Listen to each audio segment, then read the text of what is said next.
Right now, though, it is my pleasure to be joined by the man whose work inspires us nearly every day on Off the Bench. He kicked off a lot of our salary cap conversation today with the New Orleans Saints, which really almost factored less around the cap and more what tack should the Saints take heading into the future. But he's just the best. That is Mr. Nick Underhill, New Orleans Football. If you're not signed up, you need to be. It is very much worth it. You get what you pay for. Nick, what's going on, man? How you doing today? Hey, I'm doing well. How you doing? Okay, so look, I don't want to get too dense necessarily into the numbers here, because you did such a good job of laying out exactly how the Saints could manage this cap. And look, there's a few like moves where you do a lot of things that Mick Loomis always does in terms of kind of spreading out the debt over the years into the future, tying yourself to some of your players a bit more long term. And you can, even though it looks very scary on paper, you can get under the cap. I don't want to say easily, but much easier than I think you'll hear a lot of talking heads nationally speak on when they talk about the New Orleans Saints and their current cap situation.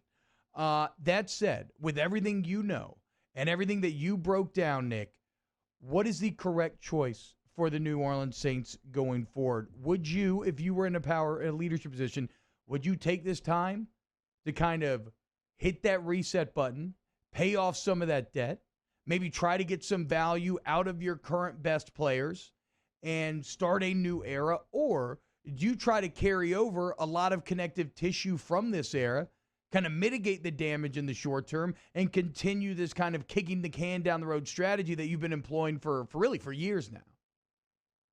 So I think I would go with the second one just because of the way that they went about putting this team together. And they've spent a lot of money to keep some of the core pieces around already, like Michael Thomas, Alvin Kamara. And then, what's the point of paying those guys if you aren't going to keep trying to go for it with them? And look, the thing is with the way the cap works, and a lot of people aren't going to pick up on this because they don't watch the way the Saints do this. They've been doing the same stuff for, 4, 5, 6 years, probably even Yeah. longer. It's gotten a little more aggressive in the last few years, though. But they set things up so that they can push money down, and it's all built, and there's a puzzle. And, yeah, the cap dropping instead of going up by 15% makes it a little tighter. And you probably will end up losing some pieces, and it makes it a little bit harder to keep, Marcus Williams and Trey Hendrickson. You might only be able to keep one, but they can make some moves and only get 10, 20 million over the cap and still have enough room to keep one of those guys, maybe sign somebody. But as far as the path forward, yeah, I mean, the thing about kicking the can is that it's basically an interest-free loan, right? And if you sign a guy now and you kick the can down, so I sign Alvin now, and they do these things where they can push out hits, and we don't have to get like too deep into the details, but you're signing Alvin at 2020 price, and then you're paying a debt in 2025 when the prices of players have even gone up. So there's a strategy of like saving money on these contracts. If you look at inflation, along with getting it interest free, that you can do this in the perpetuity. And if I have two credit cards and they aren't charging me an interest rate on either one, and I can just keep charging them off to one another forever and never actually pay it, if I have the nerve to do that every single month before the bill comes due forever, like, why wouldn't I do that? It's just like, do you want to deal with the inconvenience or not? And they seem very comfortable living with the inconvenience, and I think they can remain good. So why not keep going for it? Yeah, so interestingly, you're saying that like because everybody always kind of thinks like eventually you're going to have to confront that debt. You're saying you could actually do this in perpetuity.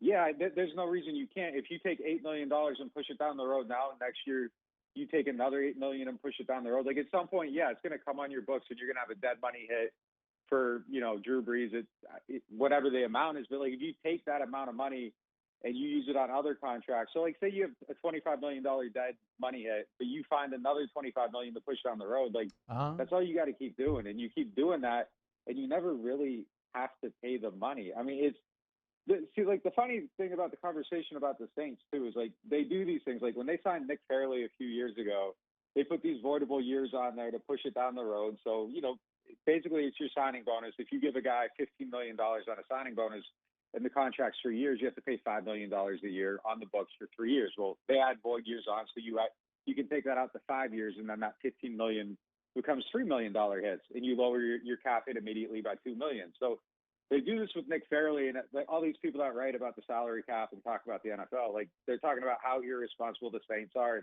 and this is what they do, and it's going to blow up on them. And then last year, the Patriots sign a guy. They do the same thing, and everybody praises them for their creative cap management. And it's just like they're creating things that people do. They give bonuses tied to that can de-escalate based on performance. They've done a lot of things with the cap that have changed the league, but they just don't get the credit for it. But it works, and they keep doing it, and it can keep working as long as they want it to work. It's, you can pull the plug and take the hit, and you lose some players, and you do reset, and you can manage things a little bit easier. You aren't living on the edge, and it's a little bit more clear. But if they're comfortable with what they're doing, they can do it forever. And so, what will the Drew Brees dead money situation be next year, Nick? Because I've heard a lot of different things. So basically, I think they have to wait until after June 1st, and they can kind of, spread it out, and they don't have to take the whole entire hit at once. There is one thing that like people are floating out there, because if they wait until after June 1st for him to retire, they have to take a $25 million hit like right away. Like you can wait until after June 1st, and then it spreads over two, and you can have a little bit more money, but you have to wait until June 2nd to be able to spend it. So one thing people have kind of speculated is like, could Drew like sign to a new contract and lower that hit all the way down so they don't have to take it right away? Like they have the money right away. They don't have to wait. So that's going to be interesting to see if they can skirt the cap that way. But I mean, look, he comes off the books. That's going to save them a ton of money, and that's kind of the biggest piece of this. Now, if he decides to keep playing and they welcome him back, now your cap situation's, now that's where you got to like really start figuring things out. Or he has to play for like the league minimum or something like that, because they would have to shed a ton of talent to fit him back on there. Interesting. So that's pretty fascinating then. So like Drew Brees' a kind of expected retirement seems to be lining up in multiple ways. And I would have to guess that Loomis and Harley probably kind of shape things maybe around that. Look, so much of that answer of, do you hit the reset button now? Do you continue forward with where you're at? I think a lot of that comes down to what you expect out of quarterback.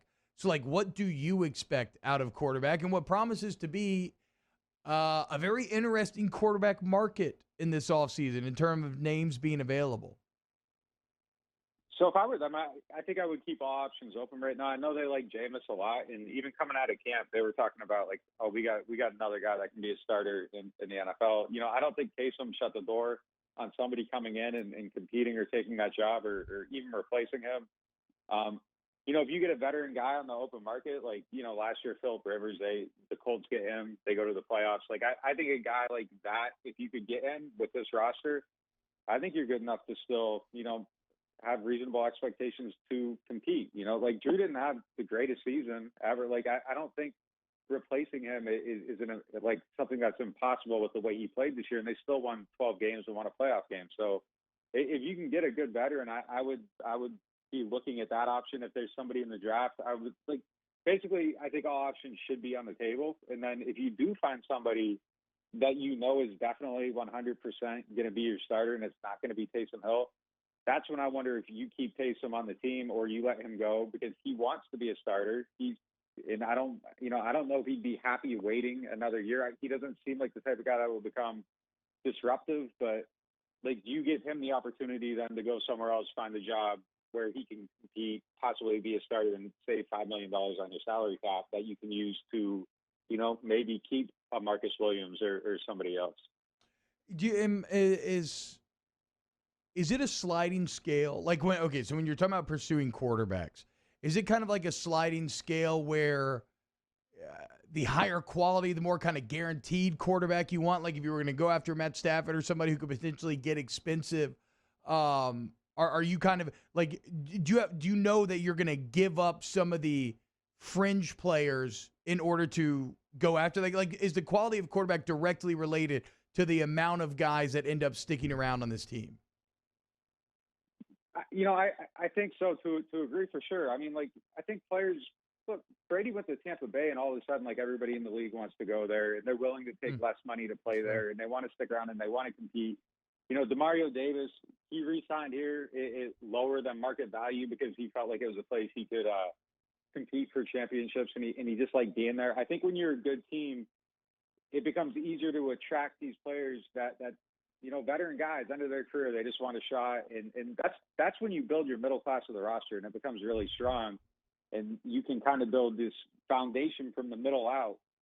The issue, if you don't have that quarterback or your team isn't good, then you start having to overpay people to come in and fill out your roster, and you lose the middle class. And now you're, instead of getting, a veteran guy, a Patrick Robinson, for instance, you're replacing them with Keith Washington. And look, Keith might end up being a good player, but I don't think you want Keith playing important snaps if your starter goes down right away. And I think these are kind of some of the same issues you saw when they tore it down in 2014 and they started to rebuild. They lost that middle class, and that wasn't because of the quarterback. That was just kind of what they had to do to reset. And they made a lot of bad moves. They drafted poorly.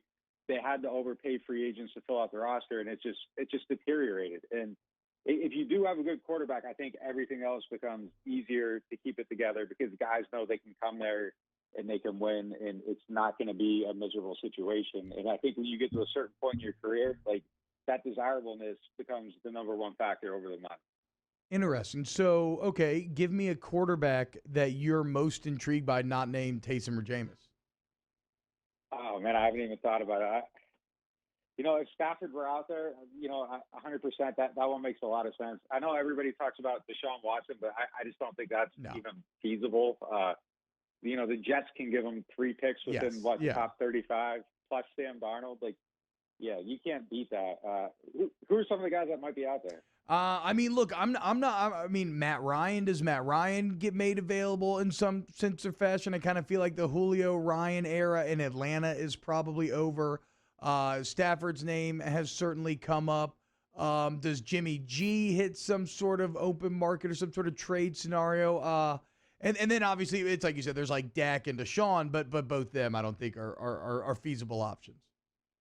Yeah, any of the above. I think if they hit the market, you got to look at them because, and that's no disrespect to anybody on the team. I just feel like those guys are a little bit more. You know what you're getting with them. Jameis could be incredible. They might have completely fixed him. We don't know. The one time we got to see him, he didn't blow the doors off. So that's kind of what I'm left looking at. But he could be the guy. They could have fixed the interceptions and the fumbles, and he might not turn the ball over 40 times next season. And if he does that and he's fixed and it's just the talent and the downsides are minimized, you're right back where you were this year. But if you don't know that 100%, I think you owe it to the quality of this roster to get Stafford or even Matt Ryan. I think would be a great option with this team. Jimmy G, I don't think he's lived up to what he was supposed to be, but I think what he is, and you look at this team and putting him on this team, it seems like they could probably compete with him right away. So if you can get a known commodity, I think you owe it to this team to do it. Wow, how fascinating it would be if you saw Matt Ryan in a black and gold uniform next year throwing to Mike Thomas, dude. That would be insane. Oh, that'd be so wild. Can you imagine the reaction? Oh, man. It would be like week 4 before people would feel comfortable cheering for those touchdown passes. Nick Underhill at Nick_Underhill. Look, sign up for NewOrleans.football. It's the best. I got all the best Saints news that your black and gold heart could desire. Nick, thanks so much for breaking it all down with us today. Yeah, thanks for having me. All right, man. Take it easy. Closing out hour number 3 when we get back here on OTBOT. OTBOT. Hey, I hope you enjoyed that video. If you did, go ahead and like and subscribe below. You want more great Saints content? We got it all here on Off the Bench Overtime. Check out these other videos, share with your friends, and let's grow the Who Dat Nation together. Who Dat?